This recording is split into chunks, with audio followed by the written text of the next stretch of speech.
우리 말씀 보겠습니다. 마태복음 10장 1절에서 4절인데요. 화면 한번 보여주시죠. 자, 우리 1절에서 4절까지 말씀 우리 함께 봉독합니다. 예수께서 그 12제를 부르사 더러운 귀신을 쫓아내며 모든 병과 모든 약한 것을 고치는 권능을 주시느니라.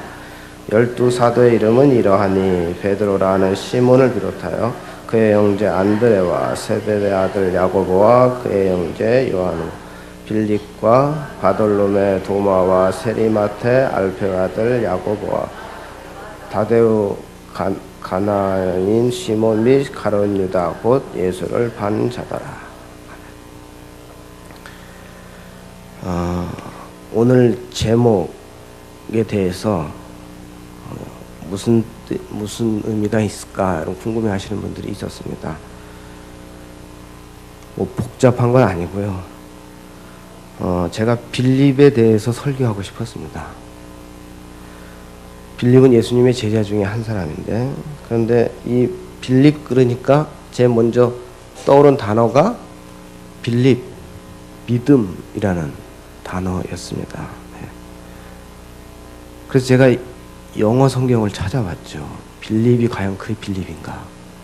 그랬더니 영어 성경에는 어떻게 되어 있습니까? 필립 이렇게 되어 있는 거예요. 그랬더니 이 천재적인 저의 머릿속에 한자가 생각이 난 거예요. 굉장히 쉬운 한자죠. 필립, 그죠? 반드시 어떻게 해요? 세워야 한다. 그런 말이에요. 반드시, 반드시 세워야 한다. 무엇을요? 빌립을, 믿음을 반드시 세워야 한다. 이해되시겠어요? 언어의 마술사 같지 않으세요?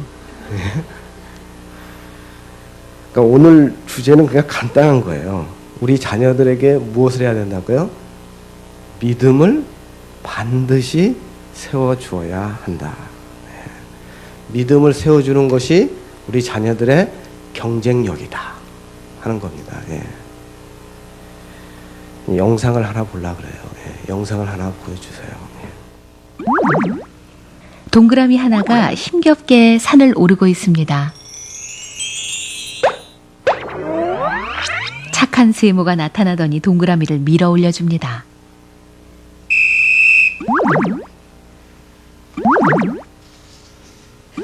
다시 동그라미 하나가 힘겹게 산을 오릅니다. 이번에는 나쁜 네모가 나타나 동그라미를 밀어버립니다. 보셨죠?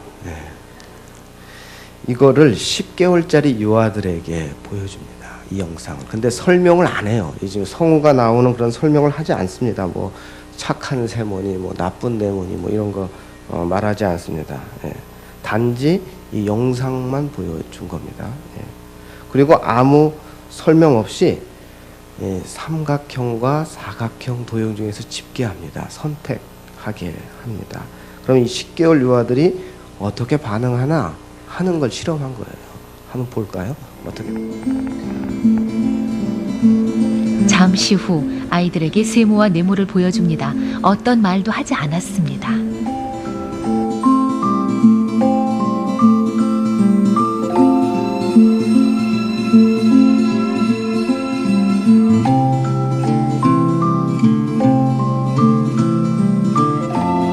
%100% 착한 세모를 짚습니다. 인간은 모두 여기에서 출발했습니다.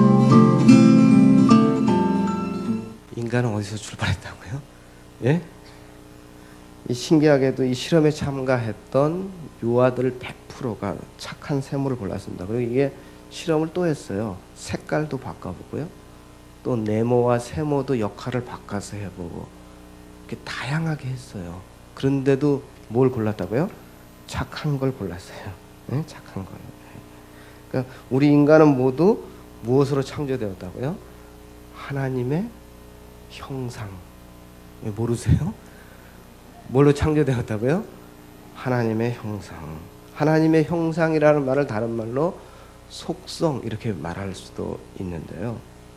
이 실험은 인간의 이 창조적 속성을 보여주는 그런 실험이에요.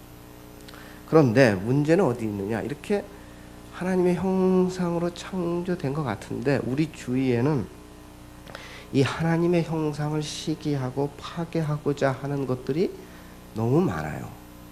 그래서 우리는 그런 것에 쉽게 굴복합니다. 예. 그런 얘기를 제가 하나 해드릴게요. 절친한 친구 두 사람이 있었습니다. 이들이 갑자기 대화 중에 기도와 담배에 관한 이야기를 나누게 되었습니다. 담배 피시는 분 혹시 있습니까? 남편들은 어떻게 피시나요? 철수야, 너는 기도 중에 담배 피워도 된다고 생각하니? 그러자, 야, 말도 안 되는 소리 하지 말아라. 어떻게 기도 중에 담배 피운다는 게 말이 되냐고 철수가 화가 나서 얘기합니다. 그러자 이 태권이는 이 철수의 무안에도 굴하지 않고 논쟁을 계속합니다. 그러자 결국 두 사람은 결론이 뭐냐? 누구한테 물어보자? 목사님한테 가서 물어보자. 네, 이렇게 됩니다. 그런데 우연히 다음날 철수가 서점에 갔다가 우연히 목사님을 만났어요. 그래서 목사님한테 묻습니다. 네, 목사님, 기도 중에 담배 펴도 돼요? 제 친구가 궁금해요. 이렇게 물었습니다. 그러자 목사님이 정색을 하면서 말합니다. 아유, 절대 안 되지. 이 담배가 죄라고 성경에는 기록되어 있지 않지만 그래도 기도는 하나님과의 대화인데 어떻게 기도 중에 담배를 필 수 있겠니? 절대 안 된다. 그래서 이제 철수가 태권이를 만나서 이 목사님에게 그 목사님의 이야기를 합니다. 그래서 태권이가 뭐라 그러냐면, 야, 그건 네가 질문을 잘못했기 때문이야. 내가 다시 여쭤볼게. 그러고 나서 이제 태권이가 목사님 사택에 직접 찾아갑니다. 찾아가서 목사님, 제가요 담배 피울 때 갑자기 기도하고 싶은 때가 있더라고요. 가끔. 그럴 때 어떻게 담배 피워도 될까요? 그래서 목사님이 온화한 미소를 지으면서 말합니다. 기도는 때와 장소가 정해진 것이 아니다. 담배 피는 중에 뭐 기도할 마음이 있으면 기도해도 되겠지. 그러나 이왕이면 담배를 끊는 게 좋겠는데, 이렇게 대답을 했어요. 이 이야기가 웃기세요? 여러분, 이게 굉장히 무서운 얘기예요. 담배 피우면서 기도할 수도 있다고 결론이 날 수도 있는 거였잖아요. 그래요, 안 그래요? 이해가 안 되세요? 이해되시죠? 예. 웃을 일이 아니에요. 예. 우리는 인간이 가지고 있는 하나님의 형상을 깨트리는 이 사탄의 관계는 이거보다 더 교묘해요. 예. 더 치밀하고 고차원적이고, 그렇기 때문에 우린 경각심을 가져야 돼요. 두렵고 떨리는 마음으로 이 이야기를 우리가 다시 음미해 볼 필요가 있어요. 이 이야기는 똑같은 사안이라 하더라도 어떠한 프레임으로 보느냐, 프레임, 창, 틀 이런 뜻이거든요. 그러니까 어떤 이 프레임으로 이걸 지켜보느냐에 따라서 이게 똑같은 일인데 결과가 어떻게 돼요? 달라집니다. 이거를 이제 심리학에서 프레임의 법칙이다 이렇게 얘기를 해요. 이 프레임의 법칙을 우리가 확실히 이해하기 위해서 한 가지 더 예를 들면요. 1995년 미국 그 코넬대 심리학과 연구팀이 연구를 했습니다. 무슨 연구를 했느냐? 1992년 바르셀로나 올림픽에서 메달을 따면은 금메달, 은메달, 동메달 목에 걸고 그 다음에 뭐 하죠? 기념 사진을 찍잖아요. 네, 그 기념 사진을 전부 모아서 분석했어요. 네. 얼굴 표정들이 어땠을까 분석했습니다. 별것도 아닌 걸 연구하는 것 같아요, 그렇죠? 네. 은메달리스트의 표정이 어땠을까요? 금메달이 아니에요. 금메달은 무조건 좋았겠죠. 은메달리스트의 표정이 어땠을 것 같아요? 아쉬운 얼굴, 그렇죠? 안타까운 얼굴, 심지어 우는 얼굴, 그렇죠? 예. 그런데 신기한 건 은메달보다 못한 동메달, 얼굴은 어땠을까요? 예? 뭐라고요? 굉장히 좋아했어요. 예. 왜 2등보다 3등이 더 좋아하고 행복하는 것일까? 이게 비교 프레임이거든요. 은메달 딴 선수는 어떤 프레임으로 보는 거예요? 금메달의 프레임에서 보는 거죠. 예. 내가 그동안 열심히 노력했는데 간발의 차이로 안타깝게 내가 저 금메달 자리에 있을 수 있었는데, 그렇죠? 예. 그 프레임으로 보니까 속상하죠. 예. 그런데 동메달은 어때요? 하마터면 어떻게 했어요? 메달도 못 딸 뻔했잖아요. 예. 그 3, 4위전에서 이겨서 그래도 동메달 따서 그냥 시상대 올라서 태극 우리나라 국기도 같이 올라가고 막 사진도 찍고 메달도 하나 걸고 막 그런 거 아니겠어요? 예. 그러니까 동메달을 딴 선수는 어떤 프레임이에요? 메달을 따지 못한 사람의 그런 프레임에서 보는 거죠. 예. 이게 프레임의 법칙이에요. 분명히 누가 더 잘했어요? 은메달이 더 잘했죠. 그런데 은메달보다 누구 표정이 더 좋다고요? 예, 동메달 사람 더 좋아요. 사실 제가 요즘 3G로 설교하고 있는데 혹시 아세요? 얼마 전 수요 예배 때 제가 뭐에 대해서 설교했습니까? 야고보에 관해 설교했죠. 전혀 기억을 못 하시는군요. 지난 금요일 날은 기억하세요? 누구에 대해 설교했어요? 안드레에 대해 설교했습니다. 오늘은 누구라고요? 빌립, 제자 3G로 좀 가는 겁니다, 지금. 예. 언제까지 갈지는 모르겠어요. 예. 제가 그때 금요일 날 이제 말씀드렸는데, 제자들 그룹을 이게 세 그룹으로 나눌 수 있다 그랬습니다. 예. 근데 이건 우리가 여기서 주의해야 될 거는 예수님이 그런 거 아니에요. 예. 예수님이 무슨 대표를 세우거나 반장을 뽑거나 하신 적 없어요. 없지만 우리가 보기에 반장의 역할을 한 제자가 있더라 이거예요. 그게 누구예요? 베드로예요. 예. 그래도 우리가 성경을 가만히 읽어보니까 베드로, 예수님의 제자 12명 중에서도 어떤 사람이 있어요? 중심적으로 역할을 많이 한 그룹이 있고, 그보다 조금 못한 그룹이 있고, 잘 뭐 성경에 이름도 몇 번 안 나오는 그룹이 있고 그렇더라는 거예요. 그래서 그게 세 그룹으로 나눌 수 있다, 그런 얘기를 제가 드렸는데, 그러니까 금메달, 은메달, 동메달 이렇게 그런 그룹을 비교해 보자고요. 예. 근데 금메달 그룹이 누구라 그랬어요? 베드로, 야고보, 요한, 안드레까지라 그랬죠. 예. 그럼 오늘 은메달 그룹이 누구냐? 아까 오늘 읽은 대로 빌립, 바돌로메, 그리고 도마, 그리고 세리마테예요. 이게 누구라고요? 은메달 그룹이에요. 2군. 그러니까 이 은메달 그룹은 속상했을 수 있는 그룹이죠. 그렇죠? 네, 속상했을 수 있는 그룹이에요. 내가 뭐 모자라서 이 첫 번째 그룹에 속하지 못했을까? 내가 쟤보다 내가 더 난데 뭐 이런 것을 비교하기 쉬웠어요. 예. 그러니까 예수님의 12제자로 포함된 것만 해도 대단한 건데, 그렇죠? 예, 누가 보면 예수님의 제자가 또 12마가 또 있거든요. 뭐 70명 있다, 뭐 얘기가 사실 더 많이 있을 수 있어요. 예. 근데 12를 이렇게 명시돼서 이름이 성경에 기록된 것만 해도 영광이죠. 가문의 영광이죠. 제가 이렇게 훌륭한 사람이지만 제 이름이 없지 않습니까? 그렇죠? 예. 근데 거의 들은 것만 해도 감사한데, 이 금메달 그룹을 보니까 속상할 수 있는 그룹이 이게 은메달 그룹인데, 그들이 누구라고요? 바돌로메, 빌립, 바돌로메, 도마, 마테, 이런 사람들이에요. 예. 그런데 오늘 주인공이 이 두 번째 그룹의 대표라고 할 수 있는 빌립이에요. 예. 근데 가만히 제가 성경을 보니까 빌립은 좀 억울하겠어요. 왜냐하면 빌립은 초창기에 잘 나오나요? 빌립은 초창기에 그 예수님으로 선택된 제자 중에 이 대표적인 사람이거든요.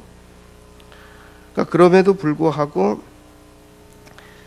1군과 2군을 나눌 때 어디에서 잘렸어요? 바로 안드레 앞에서 잘렸단 말이죠. 자기 앞에서. 예, 그래서 굉장히 섭섭할 수 있어요. 예. 이것이 무슨 프레임이라고요? 비교 프레임. 이 비교 프레임.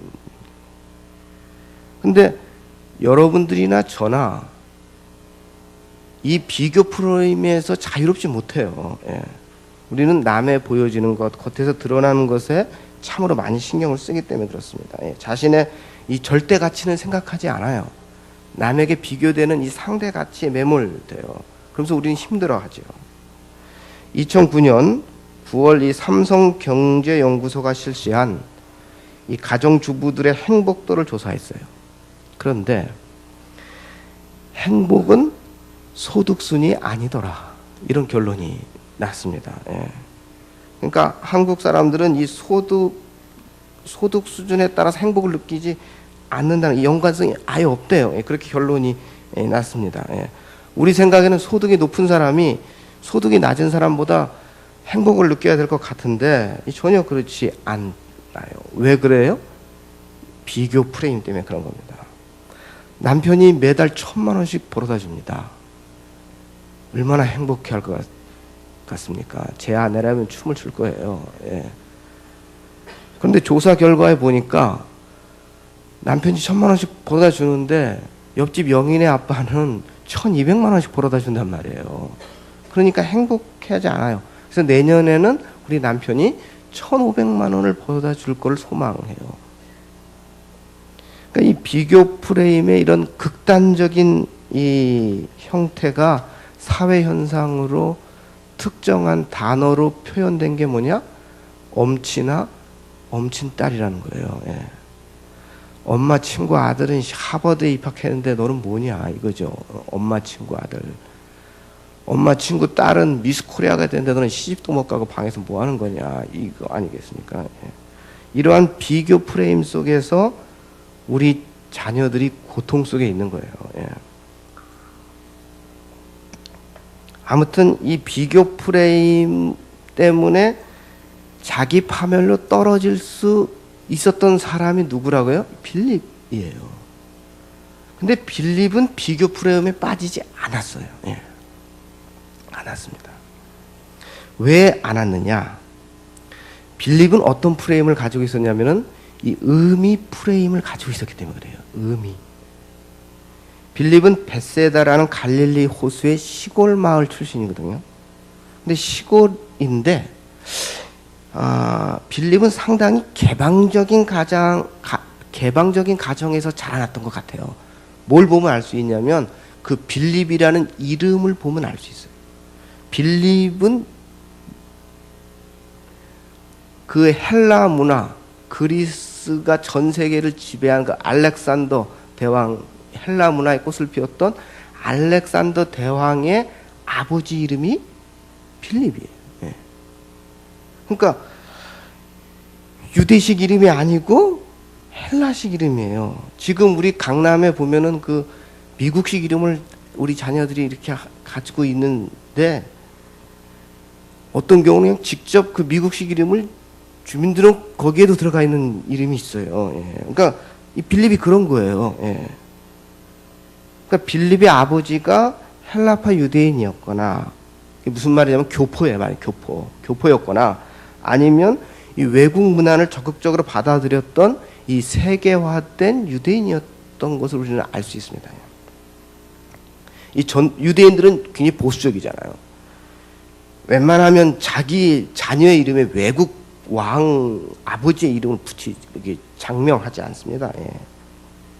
그러니까 이 빌립이란 그 이름 하나만 봐도 빌립이 자라난 그 가정적인 배경은 이런 유대인들의 이 전통적이고 보수적인 가정이 아니에요. 굉장히 자유주의적인 가정이라는 것을 우리는 알 수 있어요. 한마디로 개화된 가정, 세계화된 가정이에요. 그랬기에 정통 유대인들은 형식을 고집하다가 예수님을 십자가에 못 박거든요. 예. 예수님이 뭔가 다르다는 것을 유대인들도 알았어요. 그런데 이 형식 틀에 고집하다가 그걸 놓치거든요. 예. 근데 빌립의 가정, 이 헬라파 유대인들은 형식이 아니라 의미를 추구했어요. 의미를. 예. 그래서 어린 시절부터 빌립은 이러한 의미를 추구하는 가정 문화 속에서 익숙해진 그런 문화 속에서 자라난 거예요. 그런 빌립에게 예수님이 다가옵니다. 그래서 나를 따르라. 그러니까 이제 요한복음 1장 43절에 보면 그냥 이 빌립이 따라요. 그랬는데 그래서 어떻게 보면 그냥 말 한마디에 빌립이 따른 것 같이 볼 수 있는데 그 45절에 보면 이 빌립이 곧바로 친구를 전도하거든요.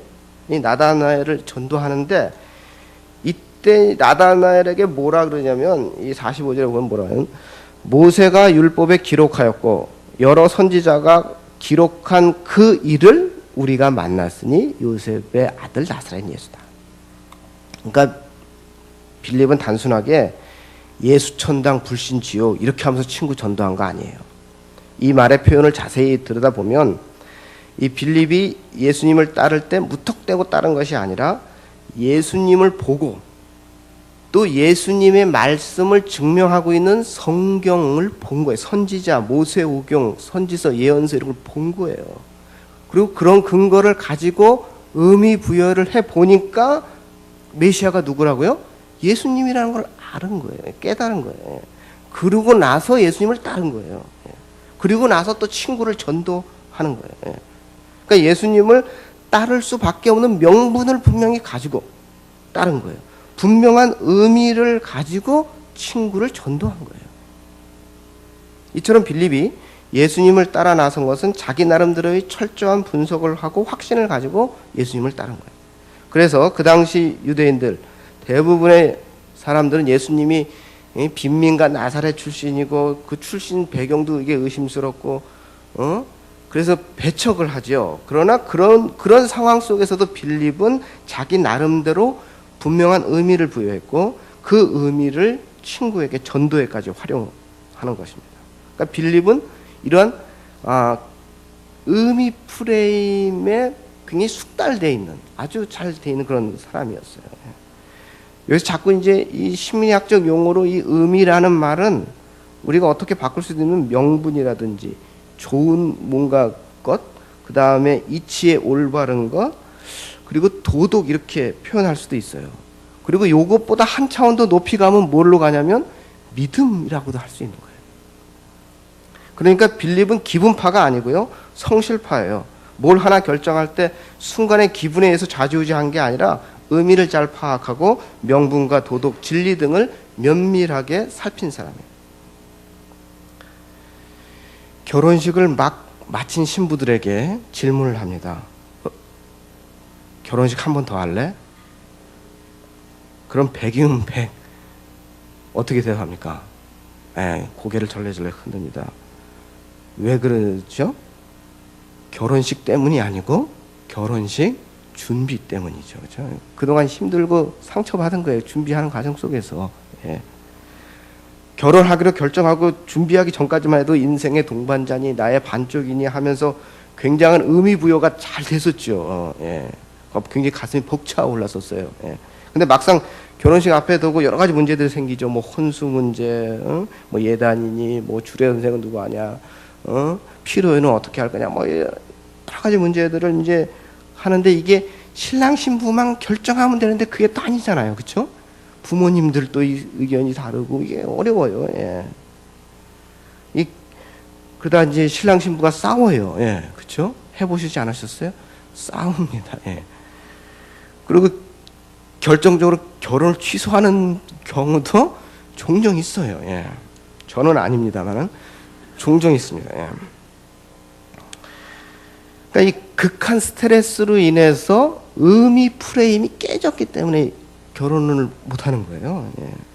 그러니까 이렇게 어려운 일이 닥쳤을 때 이 결혼에 대한 의미를 차근차근 생각하고 정리하면서 이 당면한 문제를 하나하나 극복한 사람들은 그 결혼식을 잘 마치고 결혼하고 또 행복하게 사는 거예요. 그 어려웠던 거 상처를 다 아물고 있고 사는 거예요. 그러니까 우리가 살아갈 때 이 어려운 난간을 극복할 수 있는 프레임으로서 우리가 가져야 될 것이 이 의미 프레임이에요. 그러니까 우리 어머니들은 우리 자녀들이 어떤 프레임을 가질 수 있도록 도와줘야 돼요. 엄친아 엄친딸 비교 프레임을 주입시켜주면 안 돼요. 이 의미 프레임이 잘 돌아가도록 시스템화 되도록 우리 자녀들을 도와줘야 돼요. 그리고 이왕이면 우리 자녀들이 빌립과 같이 이 비교 프레임을 넘어서 무슨 프레임으로? 의미 프레임. 그거보다 한 차원 더 높은 게 뭐라고요? 믿음의 프레임. 이렇게 나갈 수 있도록 누가 도와줘야 돼요? 우리 어머님들이, 부모님들이 도와줘야 되는 거예요. 예. 그래서 이 믿음의 프레임을 우리 자녀들에게 형성해 주기 위해서 우리가 지금 이렇게 기도해야 하는 거예요. 어머니 기도회를 딸이 하는 게 결코 아닙니다. 예. 이 분명한 이 어머니 기도의 의미를 우리가 생각해야 돼요. 예. 그러니까 우리 자녀들에게 유산으로 줘야 될 것이 바로 이런 믿음의 프레임이에요. 물론 우리들도 이 믿음의 프레임을 가지고 살아가면 우리의 삶이 행복해지고 우리의 삶의 질이 높아집니다. 예. 그러니까 제가 처음에 얘기했듯이 빌립, 믿음을 어떻게 해야 된다고? 필립, 반드시 세워야 되는 거예요. 예. 그러니까 이 의미의 프레임을 넘어서 뭐라고요? 믿음의 프레임을 우리 자녀들에게 세워줘야 한다 이거예요. 예.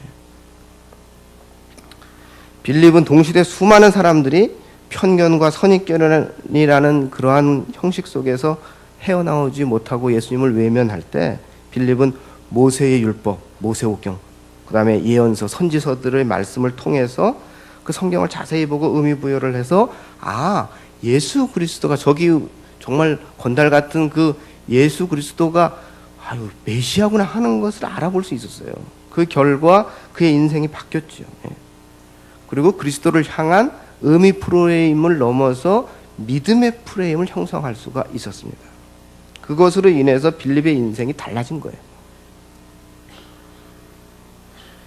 교회 다니시는 분들은, 여기 다 교회 다니시는 분들이죠. 교회 다니시는 분들은 제가 지금까지 드린 이 믿음의 프레임에 동의하시죠? 근데 아멘 소리가 작다고요.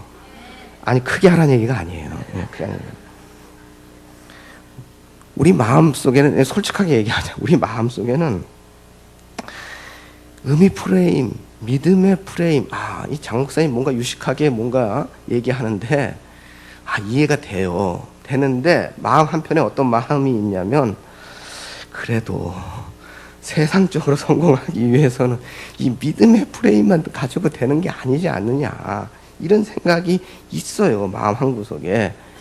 이론과 실제는 다르지 않느냐, 뭐 이런 마음이 있잖아요. 아니에요? 예? 그래서 제가 고민 많이 했어요. 이걸 어떻게 좀 더 확실하게 증명해 보이는 건 없을까? 이 의미 프레임의 중요성, 이 믿음 프레임의 중요성을 어떻게 뭔가 증명할 수 있는 게 없을까? 이게 한 달 동안에 제가 헤맸습니다. 제가.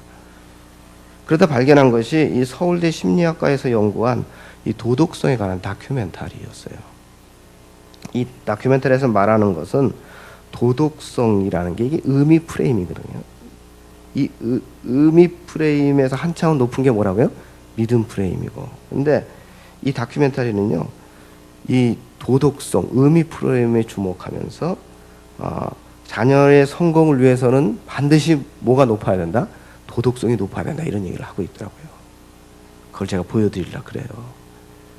그러니까 의미 프레임보다 하나 더 높은 게 뭐라고요? 믿음의 프레임인데 자녀의 성공을 위해서는 반드시 뭐 해야 된다? 빌립을 필립해야 된다고요. 예. 이 다큐멘터리는 서울대 심리학과와 그다음 EBS와의 공동으로 이제 시작한 건데요. 우리 부모님들은요, 우리 자녀가 도덕적이면 좋겠어요? 왜 고개를 끄덕이는 사람이 얼마 없죠? 우리 자녀들이 도덕적인 게 좋겠어요? 예, 그렇게 대답하셔야죠. 근데 그 마음 이면에 우리가 가지고 있는 불편한 진실이 있대요. 우리 한번 볼까요? 화면에. 예.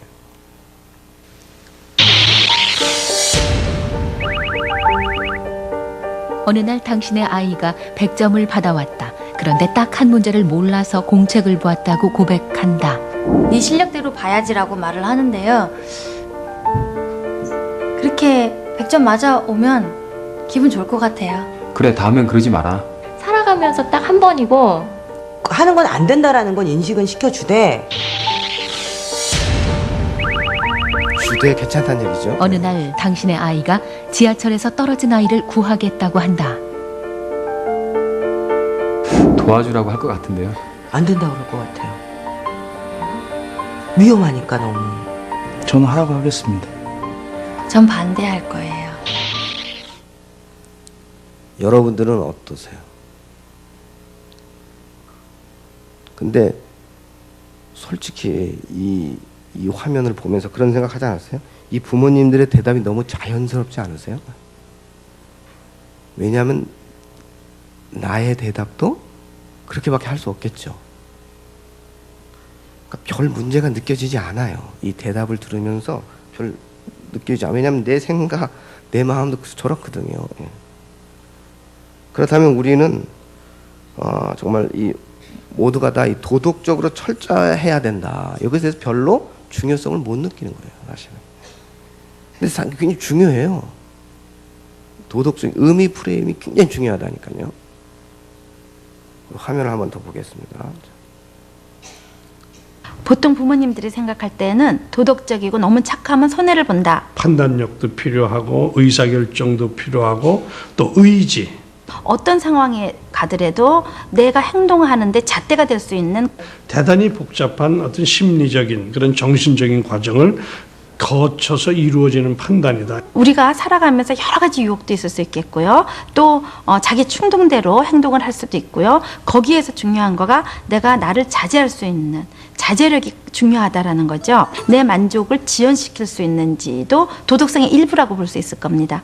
그런데 너무나 지금 잘 알려진 그러한 결과가 이렇게 만족 지연을 4세 때, 5세 때, 6세 때 잘하던 아이들이 결국 고등학교 가서 SAT, 우리 같으면 수능 점수도 높더라, 학교 성적도 좋더라. 도덕성이 낮은 아이들의 경우 집중력도 낮았고 또래 관계에서도 어려움을 겪었습니다. 과잉 행동이나 문제 행동 역시 더 많이 표출되었으며 공격성 역시 높은 척도를 보였습니다. 더 특이한 것은 왕따를 당하거나 왕따를 가하는 경우도 도덕성이 낮은 점과 유의미한 관계를 나타냈다는 점입니다. 놀랍지 않으신가요? 드러나지 않은 도덕성이 아이의 거의 모든 행동을 규정하고 조정하고 있었던 겁니다. 도덕적이고 너무 착하면 손해를 본다. 그 생각은 완전히 잘못된 거죠.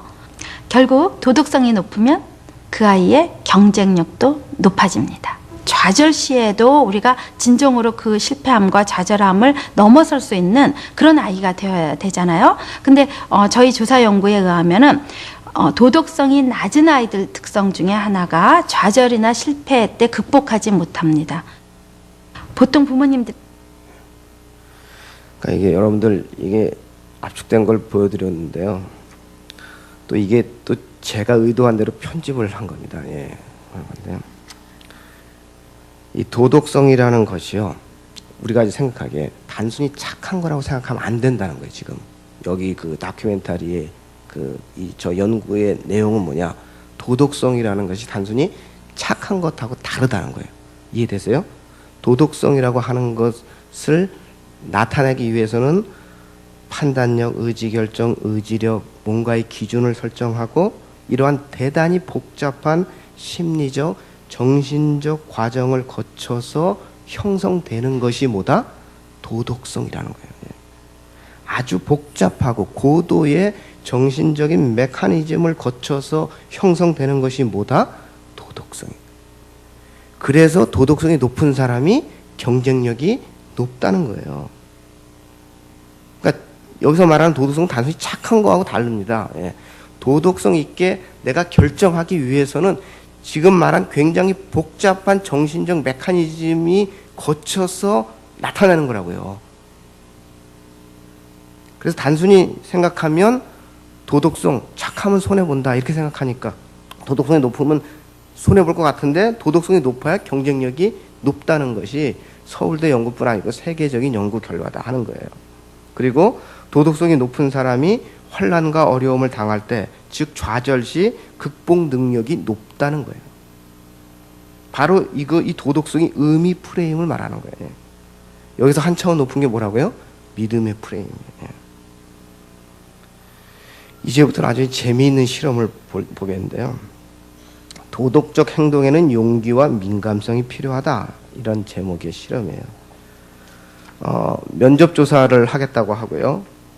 그리고 면접조사에 응하면 사례비로 10만 원을 주겠다고 얘기합니다. 그리고 나서 면접을 끝나고 15만 원을 줘요. 여기 어떻게 반응하는가? 예. 화면 한번 보시죠. 여러분이라면 어떻게 할까 한번 생각해 보세요. 사례금 주세요. 15만 원.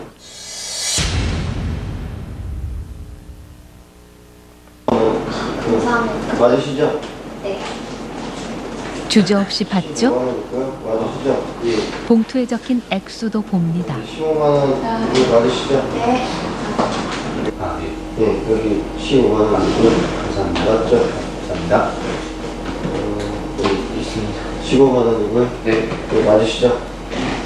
네. 사례금 얘기 아시죠? 네, 네. 네, 사례금 여기 15만 원이면 맞으시죠? 네, 진짜 맞으시네요. 모두에게 15만 원이 맞느냐고 물었고 그들은 15만 원이 맞다고 대답했습니다. 예, 여기 보시면 여러분들이라면 어땠을 것 같아요? 대부분 사례금이 분명히 10만 원인 줄 알고 있었어요. 그런데 태연하게 15만 원은 모른 척 받습니다. 목사인 저는 어떻게 했을까요? 저도 모른 척 넘어갔을 겁니다. 왜냐하면 5만 원 더 받은 게 내가 속인 게 아니잖아요. 그냥 내가 5만 원 더 달라는 거 한 것도 아닌데 하면서 내 스스로 합리화시켰을 것입니다. 우리 다음 영상 한번 볼까요?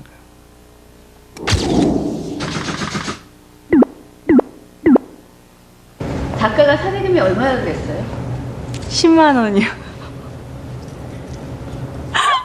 사례금 얼마 받았어요? 15만 원. 어제 원윤선 작가가 얼마 준다고 그랬어요? 못 따라. 네, 어쩐지 그게 조금 이상하더라고요. 창피해요. 이건 안 돼요. 이건 안 돼요. 제발 부탁드립니다. 이건 굴욕이잖아요. 네? 엄마 아빠 죄송하고요. 굉장히 유명한 도덕적 행동에는 용기가 필요하다는 실험이에요. 도덕적으로 민감해야 된다.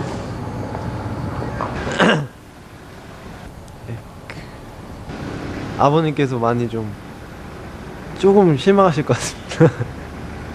그래도 나도 도덕적으로 되게 행동 잘한다는 사람이라고 생각을 했는데 이런 실험극에서 완전히 무너진 사람이구나. 갑자기 뒤통수 이렇게 탁 맞은 느낌. 아, 이런 거구나. 제가 당할 줄은 몰랐어요. 당신이라면 5만 원을 돌려줬을까요? 여러분 이 영상을 이게 화면이 흐려서 잘 보셨는지 모르겠는데요. 이 피실험자들의 매우 난처한 얼굴을 보셨습니까? 그러나 공통점이 있어요. 뭐냐면 이 난국을 어떻게 하려고 그러죠? 얼렁뚱땅 넘어가려고 그럽니다. 예. 물론 이것은 이들만의 문제가 아니라 우리 모두의 문제예요. 예. 저도 그렇고요. 이 상황 속에서는 이럴 수밖에 없었을 거예요. 예. 다음 영상 또 하나 볼게요. 9장이 아니고 10장이에요. 멀다면 그냥 갈 것 같고요. 가깝다면 가까워도 안 갈 것 같아요. 도덕성이 별로 안 좋네요. 네, 갔습니다. 돌려줍니다. 예. 15만 원이고요. 맞으시죠? 예.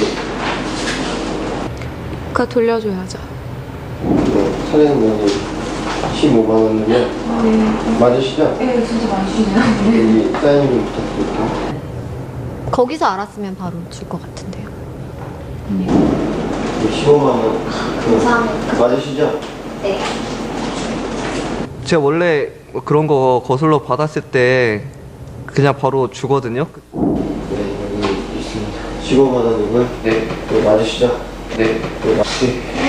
상황이 박정현 선수는 뛰어가서 줘야죠. 그 금액들을 했죠?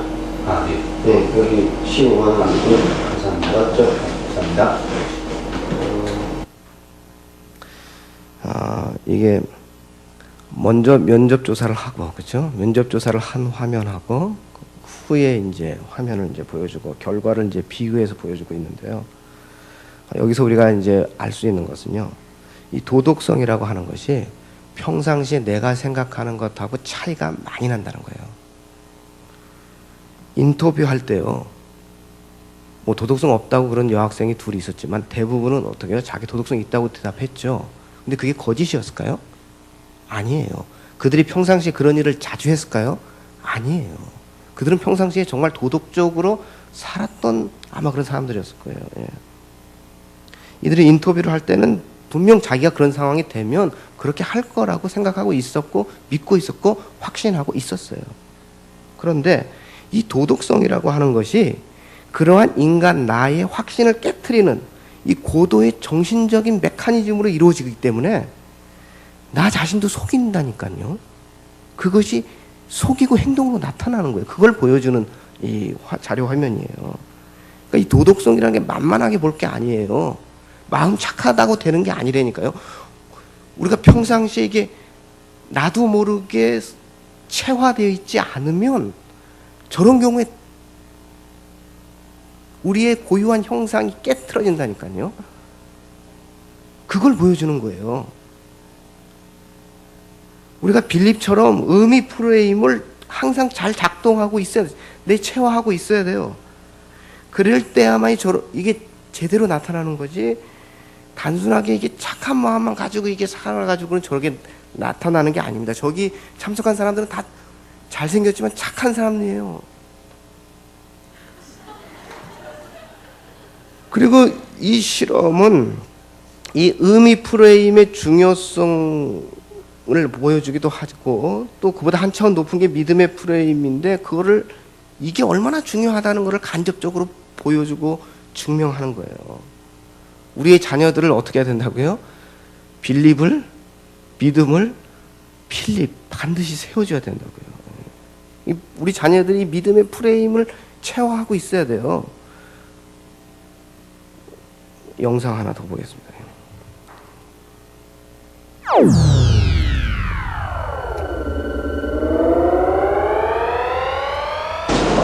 어제 하나금 금액 주셨죠? 예. 여기 15원이고요. 맞으시죠? 10만 원이죠. 네? 10만 원이죠. 10만 원이요? 그 순간 그는 어쩌면 10만 원이라고 말한 걸 후회했을지도 모릅니다. 그때 15만 원을 준다고 했을 때 무슨 생각 들었어요? 뭐 잘못 줬겠구나. 그럼 잘못 줬겠구나 생각밖에 안 들었어요. 15만 원이면 네. 맞으시죠? 뭐 제가 들은 것보다 5만 원 많은데? 네? 들은 것보다는 5만 원이 많은데? 10만 원으로 네, 사례금 15만 원이고 맞으시죠? 이렇게 많이 주세요? 예?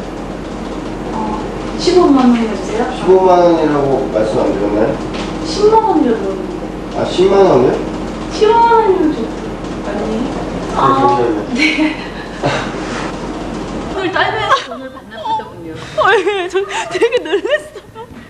어떠세요? 에? 무슨 생각했어요? 솔직하게.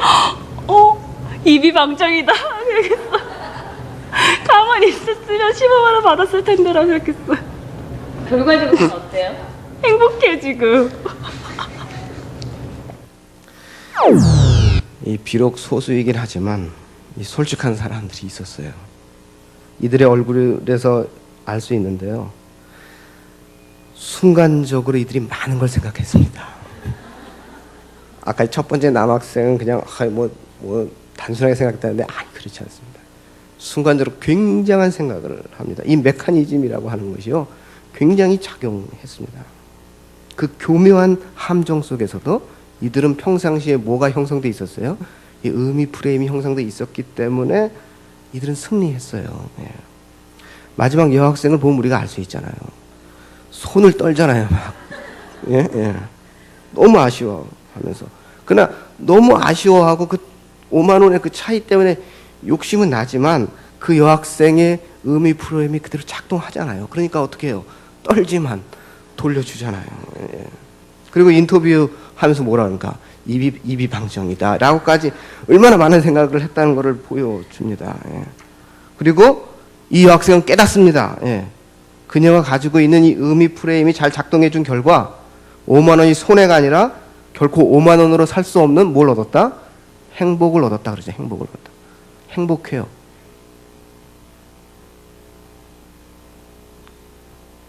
마지막 영상을 보겠습니다. 네. 성공하는 게 중요하지만 마지막 마무리는 아마 도덕성일 겁니다.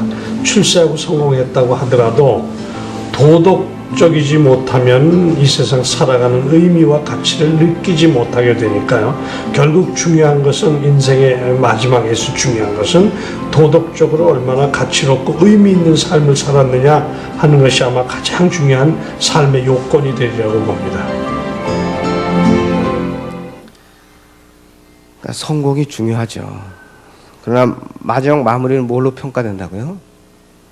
그러니까 출세하고 성공했다 하더라도 도덕적이지 못하면 이 세상 살아가는 의미와 가치를 느낄 수 없죠. 그래서 결국 그 인생의 마지막에는 도덕적으로 얼마나 가치 있고 의미 있게 살았느냐 하는 것으로 판정이 난다 하는 것이 이 다큐멘터리의 결론입니다. 대통령이 되면 뭐합니까? 대통령 후가 임기가 끝난 뒤가 문제였잖아요. 항상 우리나라는. 이러한 도덕성을 결정하는 것이 뭐라고요? 의미 프레임.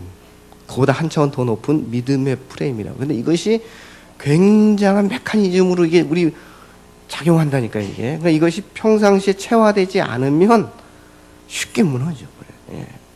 우리 자녀들이 이걸 가질 수 있도록 해야 돼요. 엄마 친구 아들은 하버드 갔다고 자꾸 우리 자녀들한테 그러면 안 됩니다. 비교 프레임만 생겨요. 예. 예수 그리스도의 이 땅에 오심은 인류 역사를 근원적으로 바꾸어놓는 분명한 역사입니다. 그럼에도 불구하고 어떤 사람들은 이 하나님의 놀라운 섭리에 정말 감동하고 거기에 함께 동참하는 삶을 살고요.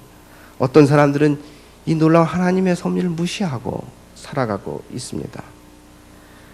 믿음의 프레임의 차이 때문에 그런 것입니다. 마지막으로 이 짧은 시 한 수를 우리 함께 읽고 마무리 지으려고 합니다.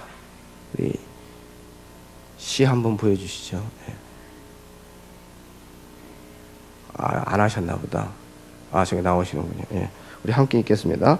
땅은 천국으로 가득 차 있고 모든 광장의 떨기나무는 하나님으로 불타고 있다. 그러나 오직 그것을 보는 사람은 신은 벗었지만 나머지 사람들은 그 둘레에 앉아 블랙베리만 딸 뿐이다. 그러니까 이 믿음의 프레임이 있어야 이 떨기나무를 보는 거죠. 여러분들 자녀들 모두가 다 이 빌립이 필립 되기를 축원합니다. 기도하겠습니다.